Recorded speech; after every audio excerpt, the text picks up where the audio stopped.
you for the last in this year's series of Sustainable Agriculture and Food Systems seminars. We've had a great time with a lot of diverse speakers this year, and I'm sure this is going to be another really fun session. Dr. Chopin, this particular seminar is co-sponsored with the Department of Biological Sciences.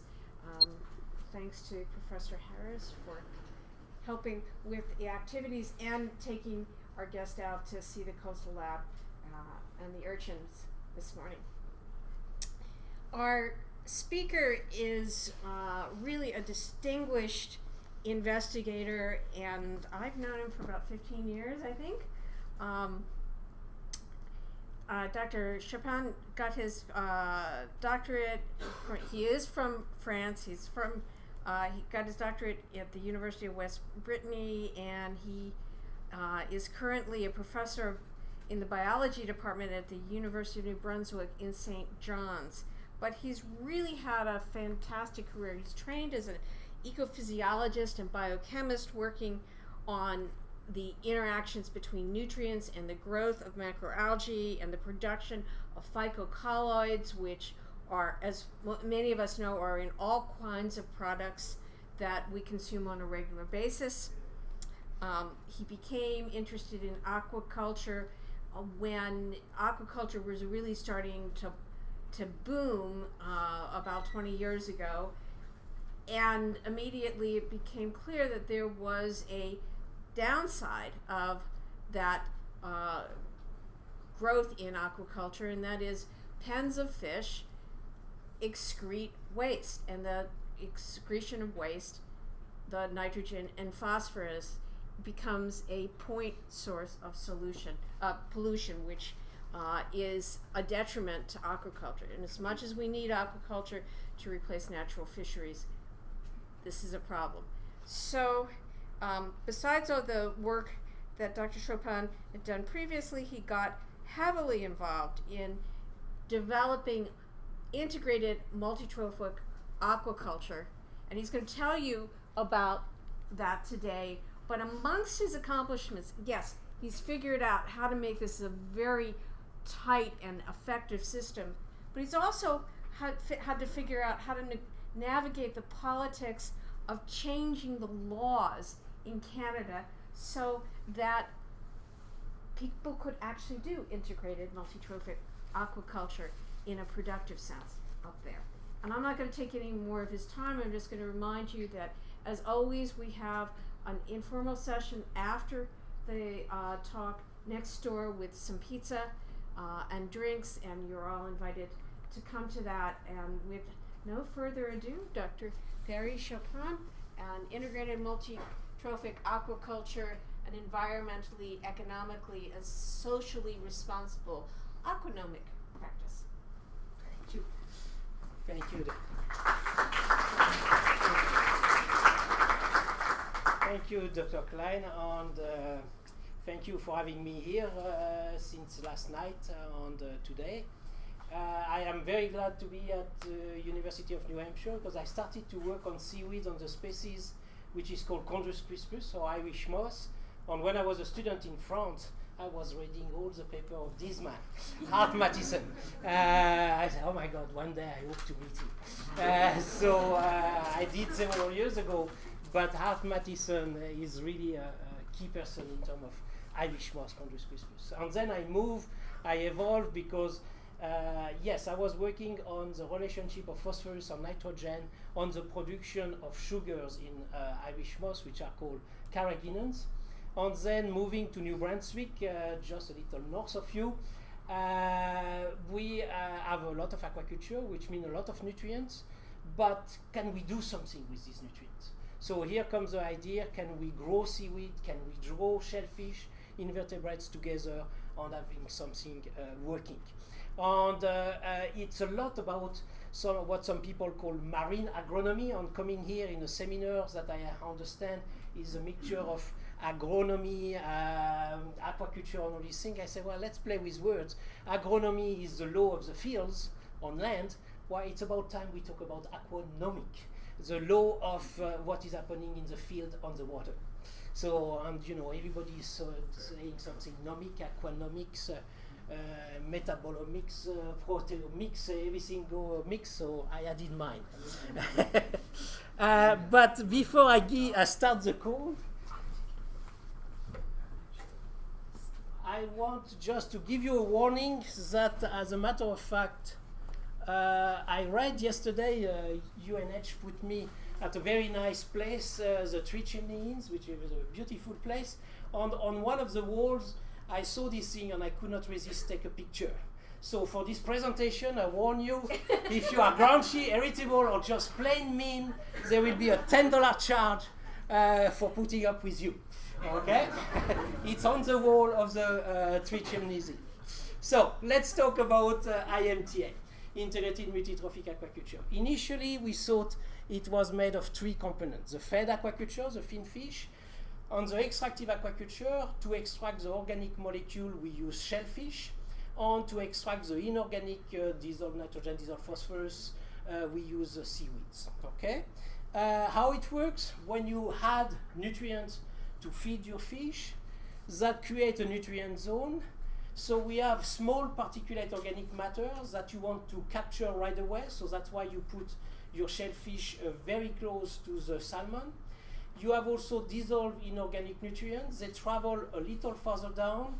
So that's why you put your seaweed a little more downstream. So that's what we thought initially was a system. But also we have larger particulate organic matter that settle to the bottom. And also your shellfish are also producing feces and pseudofeces, so that has to be also considered.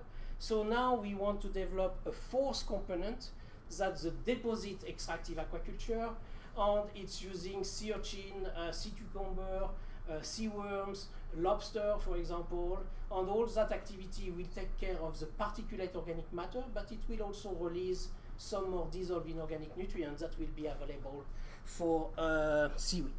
So if you want IMTA or integrated multitrophic aquaculture, that's the whole concept. If it is too long to say integrated multitrophic aquaculture, you can say IMTA, and if you still don't remember it, you can sing it. You remember IMTA? You can do the same thing with IMTA as with YMTA, and now you will remember what IMTA is. So that's, as a matter of fact, what Jen Blake is a food editor at the Washington Post, and also she has a podcast on Edible Radio, and that's what she said, because I did this little dance at the Monterey Bay Aquarium for Cooking for Solution conference, and she said Thierry Chopin is the only person in the world who gets me excited about a system that is called integrated multitrophic aquaculture. So the principle is very simple. Okay, I'm playing on words again. The solution to nutrification is not dilution, especially in the Bay of Fundy. We have tremendous tides, tremendous currents. We have the impression everything is flash. But in a tidal system, it's flash 6 hours that way, 6 hours that way. So it doesn't move that much, okay? So it's not dilution that we have to do. It's extraction of these nutrients, convert them into other crops, and also add diversification so that there is more than fish being grown at the site. So the IMTA concept, in fact, is extremely flexible. I like to say that it's an overarching theme with many variations. So if you want to use a musical analogy, and it's not music by Thierry Chopin, but it's music by Johann Sebastian Bach, there is a theme, and then there are many variations. And this variation can be, we can use it in open water, we can also use it in land-based system, what some people call aquaponics. That's exactly the same principle. We can use it in marine and freshwater system, temperate or tropical system. What is really important is the choice of your organisms. You have to choose them at different trophic levels based on their complementary function in the ecosystem and also for their economic value. That's what is important. After that, it's only variation on the same idea. And in terms of integration, it has to be understood that the organisms are cultivated in proximity, not in terms of absolute distance, but in terms of connection, how they are connecting to each other. So some people sometimes say, oh, integrated multitrophic aquaculture, that's way too long. You know, the term polyculture exists. So why you don't use polyculture? As a matter of fact, here you have an example in China, 3 species of fish grown together. That's polyculture, but that doesn't do the trick in terms of nutrients. It's all going in the same direction of nutrient excretion. So we don't want to use polyculture, and that's why we use integrated multitrophic aquaculture. That's one of our IMTS sites in the Bay of Fundy, or sorry, what you call the Gulf of Maine, but we call it the Bay of Fundy. Here are our salmons, here is a mussel raft, and here is a seaweed raft, okay? We have been talking about that since '95, okay? As a matter of fact, there was, at that time, everybody was wondering what will happen in year 2000, so there was a meeting on cold water aquaculture in the year 2000. At that time, we didn't call it IMTA, so I put my abstract was mixed, integrated, poly or multi-level aquaculture, whatever you call it, it's time to put seaweeds around your cages. IMTA, as an expression, came later in 2004 at a workshop we organized in 2004 in St. John, New Brunswick. So to give you an idea of how our project has been going on, the first 5-6 years, I would say it was our period of preaching in the desert. We had to convince people that it could be done. Yes, you can grow more than one species at a site. Yes, it makes sense. This crazy French guy with a funny French accent, maybe he makes sense. Okay, so that's what we had to talk about. After that, from 2001 to 2006, it was a period of proof of the concept, research and development. Then we enter a period where we went from research to development to commercialization, early commercialization at the pilot scale. And now we are at the level where we are reaching a bigger industrial scale and also networking. We have created the Canadian IMTA network where we have people from the East Coast and the West Coast working together. So 8 institutions, 6 federal labs, 26 scientists, 40 some students. Altogether, we hope to train 118 students over 5 years. So quite an interesting network. So here, an aquaculture site. So what we have to do is we have to modify existing salmon sites. So there is a typical salmon cages to which we add mussels and we add seaweeds. The reason for that arrangement, but it's not the only one, it's because in this system the nutrients are mostly going that way, okay? But another site could have another arrangement. I will not talk too much about salmon because salmon aquaculture is very well known and plenty of people can talk about salmon, the fed component, so I will not talk too much about it. I will spend more time talking about the seaweeds, the inorganic component of IMTA, so the seaweeds, and here is one of our kelp lines. We work with 2 species that are native to the Bay of Fundy. We are not interested in introducing a non-native species. Saccharina latissima, which until 2006 was called Laminaria saccharinea. That's equivalent, if you want, to the kombu in Orient food. And Alaria esculenta, which is very easy to recognize with this midrib in the middle, which is like the wakame that you can also see in soups. So before going more into the seaweed component, I would just like to give you a few main key points about seaweed aquaculture, because generally in the Western world, people don't know much about seaweed aquaculture. What is that? Oh, these seaweeds are yucky. I cannot swim on the beach or anything. And so, because in the Western world we don't know much about seaweed, but you know, almost 94% of the world's seaweed supplies come from aquaculture. You see in a lot of papers at the present time, aquaculture in 2012 will be the first time we reach the 50-50. 50% produced by aquaculture, 50% produced by wild harvest. As a matter of fact, seaweeds have done it a long time ago, 1971, okay? So more than 30 years ago, this 50-50 wild aquaculture was reached with seaweeds, but not too many people talk about it. At the present time, 94% of the seaweeds are grown through aquaculture. Production, almost 16 million tons. But the reason why we don't know too much is because it's mostly produced in Asia, China, Indonesia, the Philippines, Korea, Japan. So that's why we don't know so much about it in the Western world. On the value, 7.4 billion US dollar, again mostly generated in Asia, an average annual growth rate of 7.7%, that's not bad, but all that generally we don't know about it in the Western world. Around 220 species cultivated, but really 6 genera are providing again 95% of the production and even more of the value. These 6 genera, they are Saccharina or Laminaria, so that's an example of Saccharina kelp cultivation in China, Undaria in Japan, Porphyra, that's also called nori, or that's the deep purplish wrapper that you see around your sushi when you go to a sushi bar, so it's in Japan here.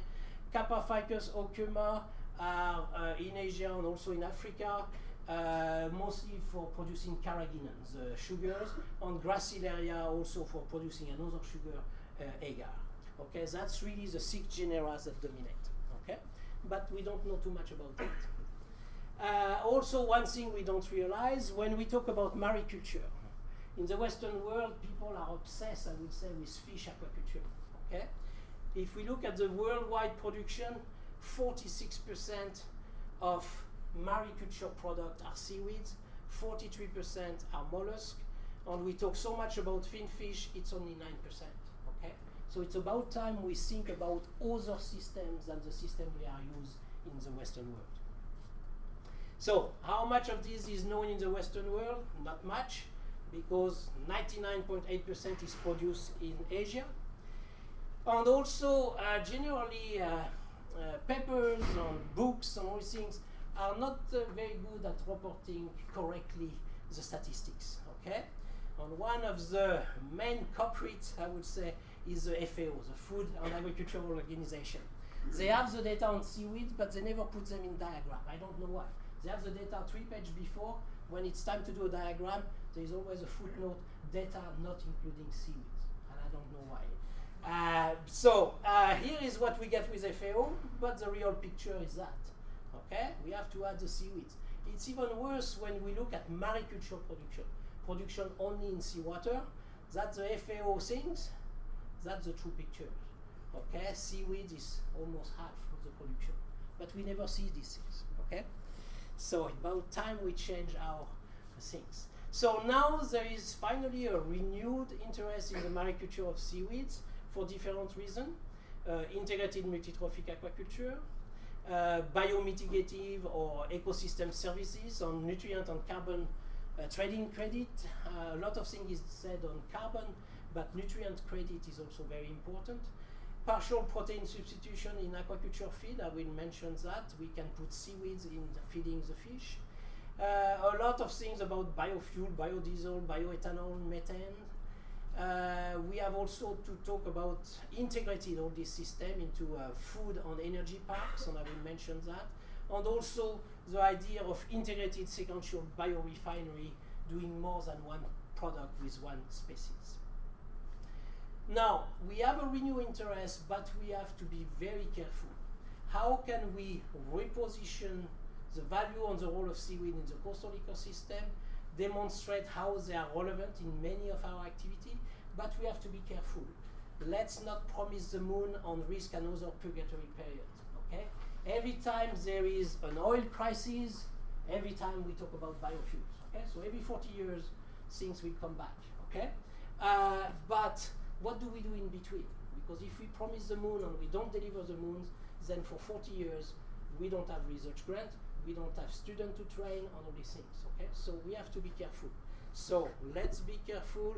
There are some possibilities with biofuels, but let's be careful of what is reasonable and what is not. So everything takes time, and generally it takes more than 2 years of a grant operation. So let's go back to our seaweeds from the Bay of Fundy. Alaria esculenta, it's mostly a northern species. It's early annual in the Bay of Fundy. Generally it's in May, but everything is in early this year, so we are almost ready to harvest Alaria next week. Its reproductive organs are at the base, so it's very interesting in terms of conservation. You can harvest the blade if you keep the sori and everything. And the output is tremendous. 100 of these blades will provide 7.2 billion spores. So typical strategy of marine organism, external reproduction, produce a lot to have a few successful outcome. So in animals and in plants, it's exactly the same. The same strategy, or I should say in animal and seaweeds. Saccharina latissima, a little more southern species. So we harvest it from May to July. Reproductive organs this time are within the blades. And again, tremendous output, 100 individuals, 8.8 billion spores. So tremendous output. So we grow these things and we accelerate things by growing them in the lab. So when they are reproductive, we isolate these reproductive things, we make them release the spores, we inoculate these PVC pipes that have twines all around it. So at the beginning it's white twines, but these little spores will settle, they will grow, so you will have large filaments that will be the female, tinier filaments that will be the male, female, reproduction, you get tiny little blades, and that's what is happening. Within a few weeks you get some fuzzy brown things, but it's good fuzzy brown things. We are happy when we see these things growing. And when they are roughly 0.5 millimeters, it's time to transfer them to the aquaculture site. So a phase in the lab, and then a phase of culture at sea. So over the last 10, 11, 12 years, we have spent a lot of time developing new raft structure, seaweeds, harvesting a few kilos of seaweeds is easy. Harvesting several tons of seaweeds is becoming much more complicated. Drying several tons of seaweed is also quite a challenge. Okay? So we have worked quite a lot on that to go from research and development to start to be in the commercial phase. I will talk now about the organic component of IMTA. We started with mussels. We realized we have also to involve other invertebrates. So here is what I call happy mussels at an aquaculture and IMTA site. A lot of food to eat. So you always see these mussels at a grocery store where they are closed, okay? But in the water they are open with siphon in, siphon out. That's quite amazing. That's the first raft that we had, tiny little experiment raft, and now that's the commercial raft that we have. So it's progressing along. Also, change of perception in the industry, the aquaculture industry. Before, mussels were just biofouling. It was covering the nets, you have to wash the nets, and all these things were falling to the bottom and all these things. And we say, whoa, whoa, whoa, this part is very good. We need to collect it, we need to make mussel socks, and then we put them in a raft. So from biofouling organisms, now we talk about, it's much more noble, value-added co-culture species. That sounds much better. Here are some of the mussel raft, the mussel line on the water. Here also we are tracking feces and pseudo-feces, so that's a way of catching them.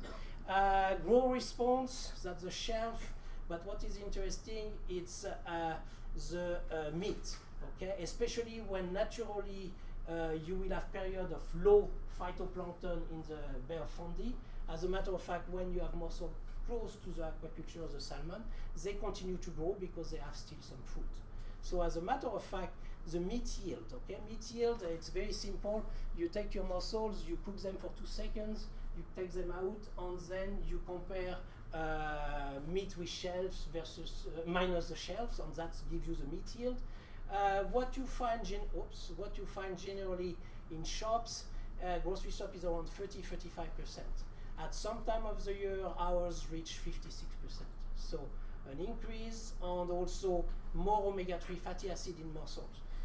People always tell you if you want omega-3, eat fish. Also eat mussels, so that's a good source of omega-3. Now, to talk a little about the regulations, initially we were not allowed to do IMTA in Canada. There was In the Canadian shellfish sanitation program, there was 12 lines that were saying you are not allowed to do polyculture on species should not be growing closer to one another by 125 meters. And as a matter of fact, the initial regulation was you are not allowed to grow things 125 meters from a wharf or an effluent. Okay? But then we had these 125 meters, and I was talking to CFIA. CFIA is a Canadian Food Inspection Agency. It's just like your FDA in the US. Okay? And I was saying, where does this 125 meter come from? Show me the data. Why 125? Where does that magic number come?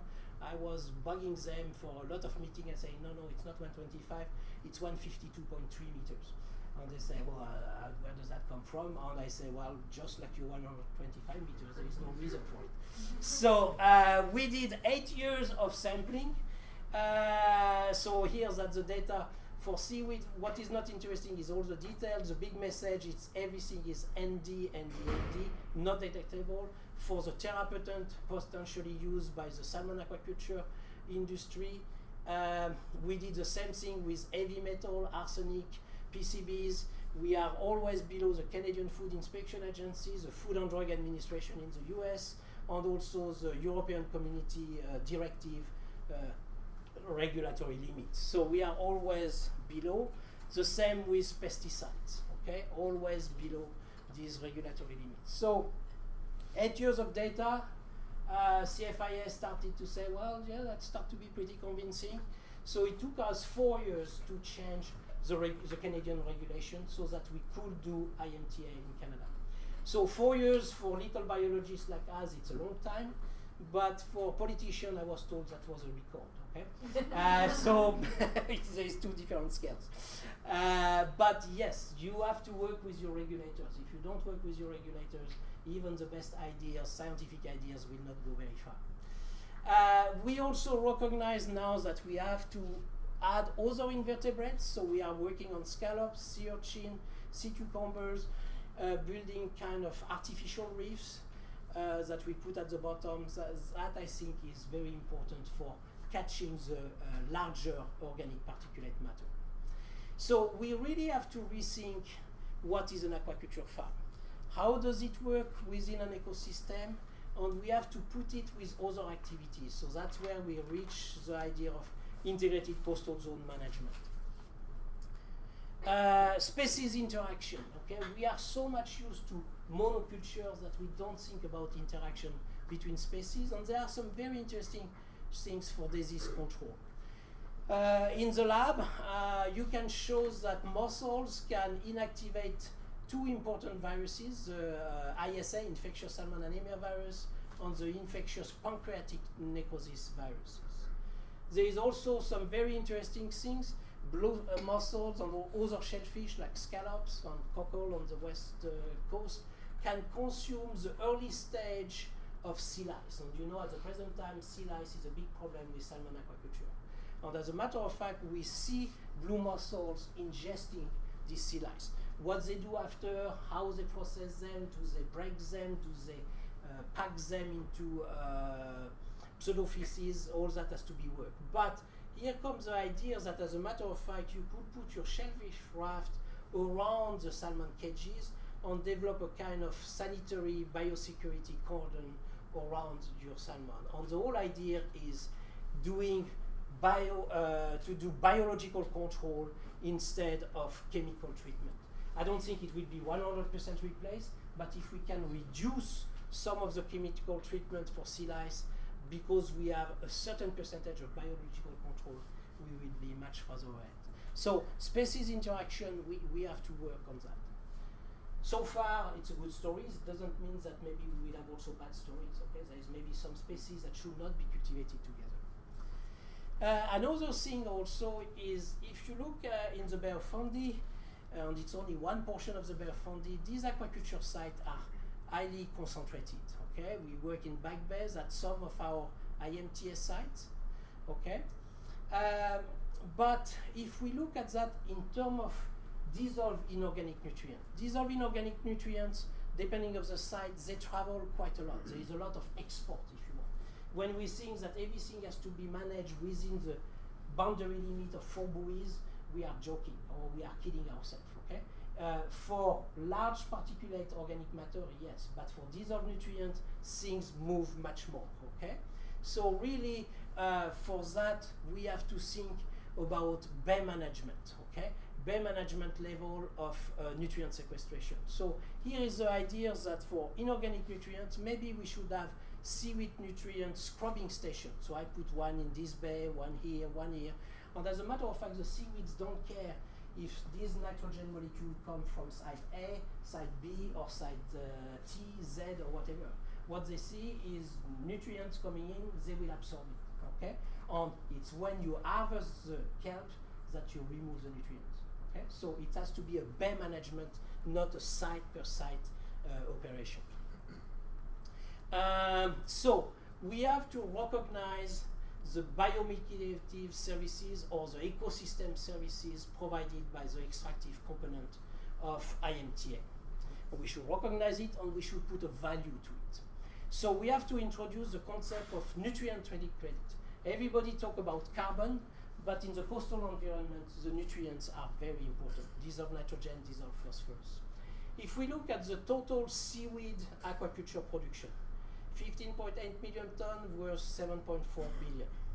If we look at the values that you can find on nutrient trading credit on carbon, carbon, it's around $30 per ton, $30 per ton, okay? But if you look at the value for nitrogen and phosphorus, the value is per kilos, okay? So everybody is talking about carbon. As a matter of fact, there is a factor 1,000 between kilos and tons, okay? So I think there is quite a lot of money being made in capturing dissolved nitrogen, dissolved phosphorus compared to carbon. But if we do this calculation for the whole seaweeds aquaculture, it means that the biomitigative or the ecosystem services of seaweed aquaculture is worth between $500 million or maybe up to $1.6 billion, okay?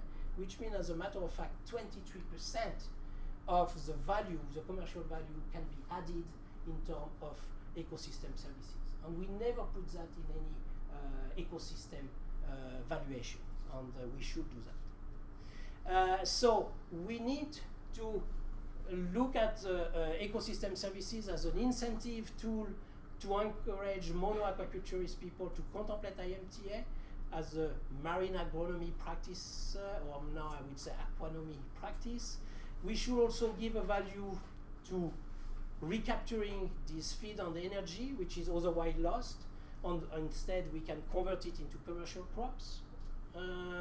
So what is important is we have to think differently about aquaculture.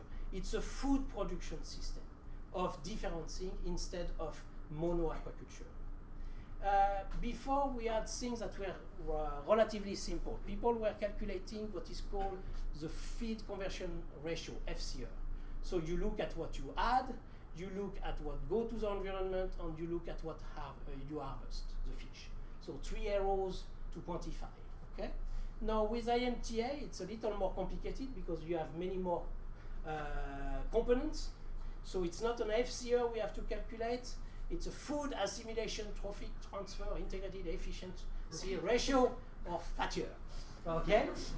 So you look at what goes in, like at the beginning, but you also look at the input from the environment, the output of the environment, the output to the different IMTA components, and finally you harvest the different components. So from 3 arrows to quantify, now I have 37. So it's a little more complicated, but we have to work on that, okay? We have to work on these different things. Also, I think we need to change the consumer and also the scientist's perception and attitude, especially in the Western world. Are we talking waste or are we talking nutrients, okay? That's very important. And nutrients are essential for life, okay? Nothing grows in, supposedly, in distilled water, okay? So we need to add some soup, okay? The problem, and it's just like chocolate. I like chocolate, but I eat too much chocolate and I'm sick, Okay? So it's the same with nutrient. A little nutrient is good, too much nutrient, and you have problem, especially if you go over the assimilative capacity of the system. But also for me, what is really striking is you are told to recycle. Recycle is good. Recycling on land, and in agriculture, that's great. If you are recycling things, composting and everything, you are saving the planet. If you want to recycle at sea and in aquaculture, it's not a good thing. Ooh, it's terrible. So what's the logic here? Okay, it doesn't make any sense. Also, I think there is some confusion in the perception. Let's talk for a minute about how do we grow organic mushrooms. Okay, and let's look at the European regulation for production of mushroom to be organic. What do you have to grow them? Farmyard manure on animal excrement. So no problem with manure on excrement when we are talking about organic mushroom. If you want to talk about organic salmon, organic oyster, organic seaweeds, oh, there is a big problem.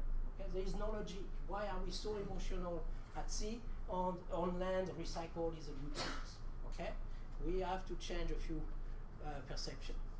So we also have to give value on the reduction of risk through crop diversification. On our SIMTAN, the network team, we have some economists. So they have their own jargon. So they talk about net present value, NPV. Okay, so we calculate that on 10 years because that's pretty much 5 harvests of salmon. We make different scenarios, optimistic, intermediate, pessimistic. Okay, we look at different value of NPV, 5% or 10%, but what really the banks will give you is more 10%. We look at how much money you can make with IMTA or salmon. Different scenario, optimistic, intermediate, pessimistic. With IMTA, you always make money. When you are in the pessimistic scenario for salmon monoculture, you are in the red, you lost your shirt. Okay? These numbers are not from little academics that dream these numbers. We validated them with the aquaculture industry, and they say, interesting. Oh, maybe it's worth to do IMTA. Okay? So economic numbers start to talk. We have also to increase the societal acceptability of aquaculture. For example, here we did attitudinal surveys in New York State. Okay, we interviewed 800 some people. It was done by Ipsos Reads. They know how to do surveys. And we asked people, what do you think of aquaculture before we tell you anything? Okay, you see that almost half of the people are indifferent, some positive, some negative. And then at that time we had done 12-minute videos on IMTA, so we show them the IMTA video, we talk about it, and we said, now what is your perception of IMTA? You can see that the indifferent category has disappeared. You have 88% supporting and 12% against. Okay, so you change perception about aquaculture. We also have to talk about differentiation and eco-certification of IMTA product. Really what we are interested is all along the chain of production, so what the aquaculture industry call from the egg to the plates. We want to have eco-certification on IMTA differentiation in the middle. That's better traceability, that's healthy product, that's getting the consumer trust on the societal and political license to operate in the waterfront, and also premium market price, because that's also very important. So here again is with Ipsos Read about getting premium price. So we say, are you ready to pay the same price for IMTA product? Are you ready to pay 10% more? Are you ready to pay 20% more? So even at 10%, there is still a large proportion of people ready to pay premium price. I think also what is important is to believe in what you are preaching. So you have to eat IMTA food, or people don't believe you, and also you can enjoy a seaweed spa. It's great, it's very relaxing, I really enjoy it. So we have also to develop a nouvelle cuisine, promoting the richness of regional, local culinary delight. We work with a chef, Chris Ernie, who is very well known, not only in New Brunswick, but at the Canada level. People don't go there for sleeping at the inn. They go there to eat. Okay, and he's doing some wonderful thing with the seaweeds. Here are some of his dishes. That's really delicious. He do also wonderful mussels, salmon, and also cod. Okay, so a beautiful product. We work with these hotels that is high-end. We have another one in St. Andrews, the Fairmont Algonquin, which is also high-end.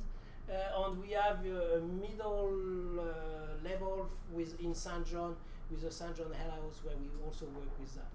We also go to different conferences and the scientific conference. I went to the Canadian Chef Congress 2 years ago, and with Jesse Vergen we prepared quite a mean kelp salad. That was the hot topic of the conference. People were really surprised what you can do. Last year, one of our first product went commercial, IMTA salmon. Because IMTA is a little complicated for the consumer, we call it Wise Source Salmon. And that's a project with between True Nurse, which is one of the company of Cook Aquaculture, and Loblaw, which is the biggest retailer in Canada. So that is a really interesting development with a very good price premium. So if we don't give a value to all these things, I think IMTA will not get its true value. It will be shortchanged, and that's what we have to do. We have to give value to all that so that people understand the value of IMTA. Another development is we are putting seaweeds in salmon feed formulations. So we had an experiment for a year. So here we have salmons. And we grew them, and we are in the middle of analyzing all these things. But the early results are quite interesting. Okay, and for me, it's all about these fish meal debates. Okay, people are saying, oh, we should replace all these little fish to grow the big fish. Can we use plant proteins? So every time people go to terrestrial crop, and it's the same problem with biofuel. Okay, so everybody talk about crops on land. Why are we not talking about crops in the water, in seawater or fresh water? Because of that, and we have already seen it with the first generation biofuel, when people say corn and the price of corn went to the roof, staple food crops went to the roof, and some people in developing country or in Mexico were not that much happy. The price of tortilla went to the roof a few years ago. Okay, and some people were saying, is that biofuel or biofuels? Okay, where will the extra farmland come from? Where will we have to cut more trees? Where irrigations, fertilizer and pesticides? As a matter of fact, I don't have to irrigate my seaweeds when I am in the water. I don't have to fertilize my seaweeds when I am in an IMTA system. The fish are doing it for me. So it's about time we talk about marine agronomy or aquanomy with organisms already in seawater to answer this biomass production. We also have to change our attitude on business model, considering, because so far what we have done is one species, one process, one product, and we have to change that. So we have to talk about integrated food and renewable energy parks, and we have also to talk about integrated sequential biorefinery. So let's talk about the first thing, energy, combining food and energy. And I know that Rich Langen and Michael Chambers work on these things. Wind farms. What surprised me at the present time, everybody go offshore but want to go alone. So the wind farm go alone, the underwater turbine go alone, the aquaculture industry go alone. And all these things are very expensive and they take space. Can we combine these things? Maybe as a matter of fact, we could think wind turbine can be a way of anchoring your IMTS things. And if they turn with the tide, they will always be in the right direction of the currents. Can we combine these activities, seaweeds and everything, to reduce the cumulative footprint? Because if we all go independently, we all want a piece of the map. And then people say, oh, I want that piece of the map for my activity, you. Can we combine these things to reduce the footprint? So that's one thing. The second aspect is integrated sequential biorefinery. Again, doing more than one thing. So what does that mean? We start with turquoise revolution that's making the aquaculture, the blue revolution greener. I will come back to that. We have biomass, we have biomitigating or ecosystem services. We harvest this biomass, we dry it, we treat it, we transport it to an orange box, it's not a black box, okay? Where we do separation, fractionation, sequential processing. And basically we get two types of products. We get the bio-based high-value molecule and the low-value molecule. So in the expensive, maybe more niche market, but very good return, that the food and the feed products, biopolymers, agrochemical, fertilizer, pharmaceutical, cosmetics, nutraceuticals, botanical, and all these things. It's the low-value commodity, that's more the biofuel, biodiesel, biogas, generation of heat and power, and all these things. So we have to work, we have not only to diversify the type of species we cultivate, but within each species we can do more than one thing. That's what biorefinery is about. So we had the green revolution in the 60s, but some people will argue that was it really green? We thought the sea was so immense that we didn't have to worry about the fisheries limit, but we know that's not the case. We had the blue revolution of the 80s, but some people will say that it's not always green. So it's time that we make the blue revolution greener and apply agronomic principle to aquatic environments. So we should talk about blue plus green equal turquoise revolution, and aquanomy instead of marine agronomy. Why not? Let's go aquanomy. So, and also one thing you will be surprised, you will find IMTA at places you don't expect it. So don't be surprised. IMTA could even be at a theater near you. And as a matter of fact, I have some very good friends in Toronto who has a very imaginative dance theater company, and we did an IMTA dance. And their show is Perspective, and the longest piece within that 2-hour show, 15 minutes of IMTA dance. So you have seaweed, mussel, salmon. It's beautiful. And as a matter of fact, it's a very interesting way of disseminating the message in a very unorthodox way, and that generally people remember it. That's very important. The primary publication at its place with the scientific community, but not with the general public. We have to reach the general public with other tools. On the dance, or we just released a YouTube videos 2 days ago. That's the way to do things if you want to reach the public. And on that, I will wish you bon appetit, and thank you very much.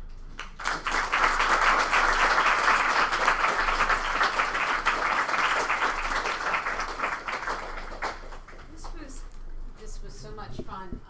We have time for a few questions here, and then we'll adjourn next door for those that want to have some casual conversation with our speaker. Questions from the audience? Do you really consider saccharide system an annual? Most of the time. Really? Yeah. That's interesting. There is always some that survives, Yeah. but on our rope, they don't do well in August. They start to turn bad. So they survive. Yeah. But in terms of, I would say, in terms of commercial operation, I would say we have to do it every year. Because also, if it is kelp for human food, they become too tough in year 2. So I should have said, yeah, it's an annual in the commercial perspective.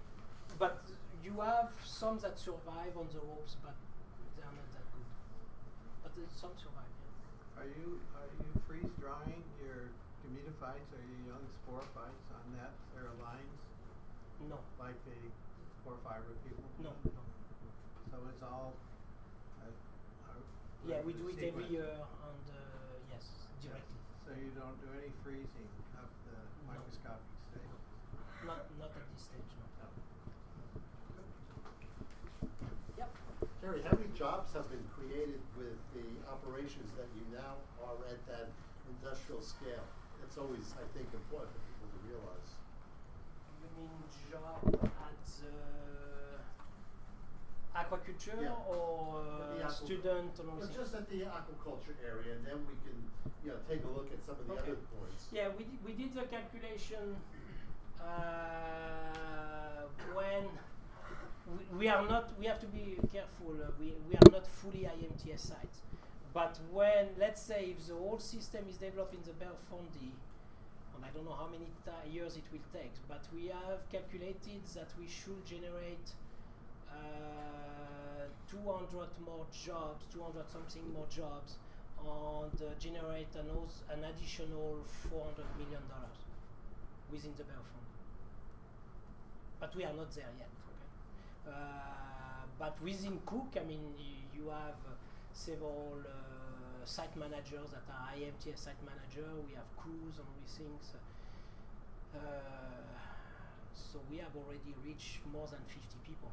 Sure. Given the area requirement, is it really reasonable to use seaweed for biomass? I recently visited a local generating plant. They use 100 tons of wood an hour to produce 50 megawatts, so the amount required is gigantic. Yeah, there are different. There's different things to consider. Yes, it will take space. We have to talk, and the same with biofuel. We have to talk about space that will be required. The thing is, the second question is, do we need 100% remediation? Because people are always, and it's the same with energy, or we have to do 100% solar, 100% biofuel, 100. No, it's a sum of. So if we do 25% with seaweeds, 15 with shellfish, 25 with other invertebrates, it's the sum of these bioremediations that will be together. And on top of that, for me, do we need 100% remediation? I don't think so, because the system so far has been doing very well with the assimilative capacity of your ecosystem. Like in the Belfondi, my kelps are in the middle of a tremendous biomass of rockweed. I have 153,000 tons of rockweed occupying the whole intertidal. And for me, they are as much nutrient scrubbers as my kelp, but we have also to calculate them. So do my kelp need to do the 100%? I don't think so, because I have natural beds that do their contribution too. So that's always what bothers me, is when people start to say, oh, but we want 100% remediation. At the same time, I don't have the magic number.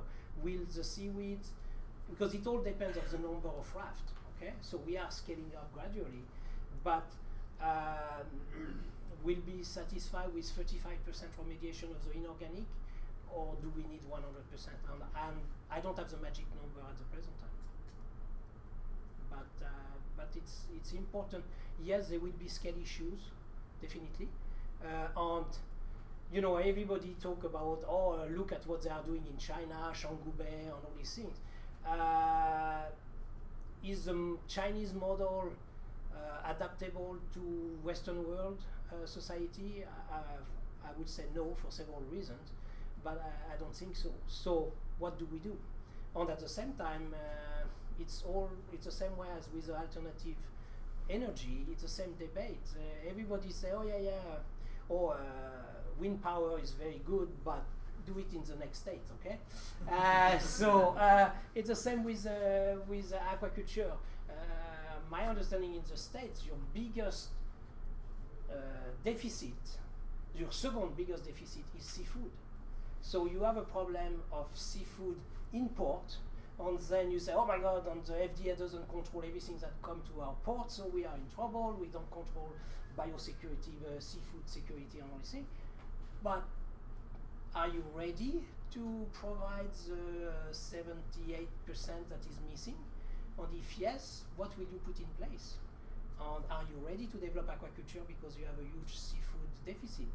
So there is all the talks, but when it's time to implement, what will we do? And it's the same in Canada.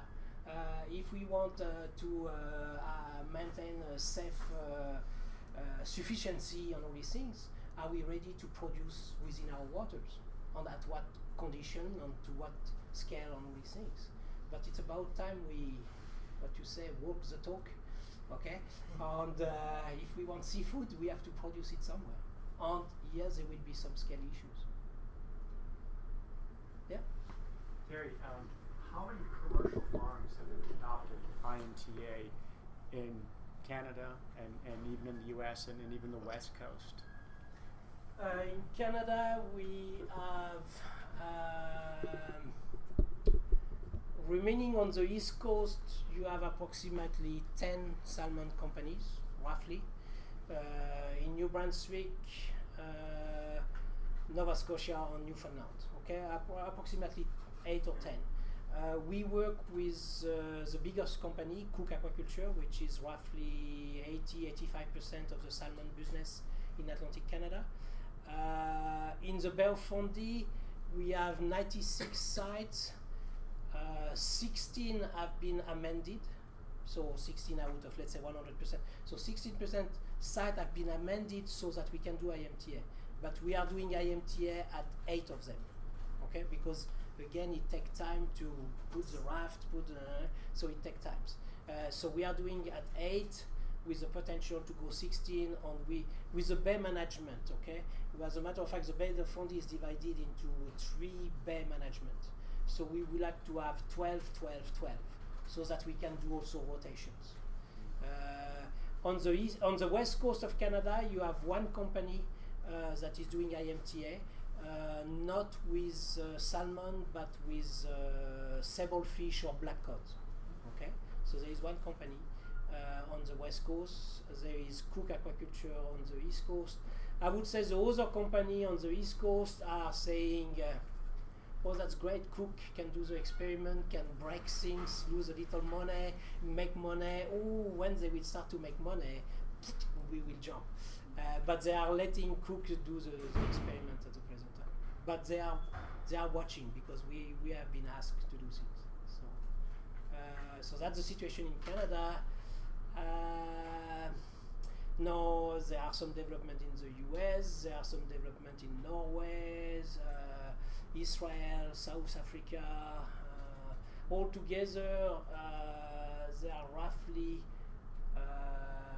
40 countries with IMTA project. So some are scientific projects, some are getting more commercials and everything. I would say roughly 40 countries at different stages. And hopefully, we are preparing a book on IMTA, but it takes time to put it together. But hopefully in a year or two we will have that. And I would like to. There is also Turkey is doing some great things. So it's happening. Thank you very much. This is really wonderful. And I was just wondering if you are facing any more regulatory hurdles in Canada, or is that behind you at this point? What's on the horizon? No, the in terms of can your seaweed, can your shellfish be edible for human consumption, we seems to be okay. The next hurdle will be can we expand? Can we modify more sites? Okay, that's very strange because at the same time we have some people that we thought were in favor of IMTA, and now their only thing in mind is the only aquaculture will be on land aquaculture. So everything that is not land-based is no good. And that's what we start to see from some ENGOs that initially were in favor of IMTA, saying, oh no, but you know the only solution is on land. And we say, well, on land is not enough. You move on land, you still have effluent to treat. So you call it aquaponics if you don't want to call it IMTA, but it's exactly the same strategy.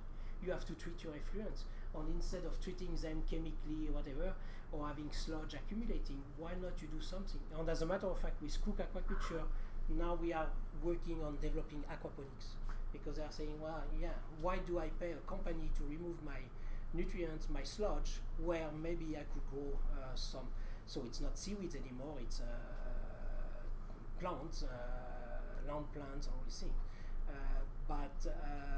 Yes, no, so the next things will be extending it in the marine system. On competition for space, and everybody wants a piece of the cake. I want to thank our distinguished speaker again and invite you to join us next door. Let's make sure that we save some pizza for our speaker this time.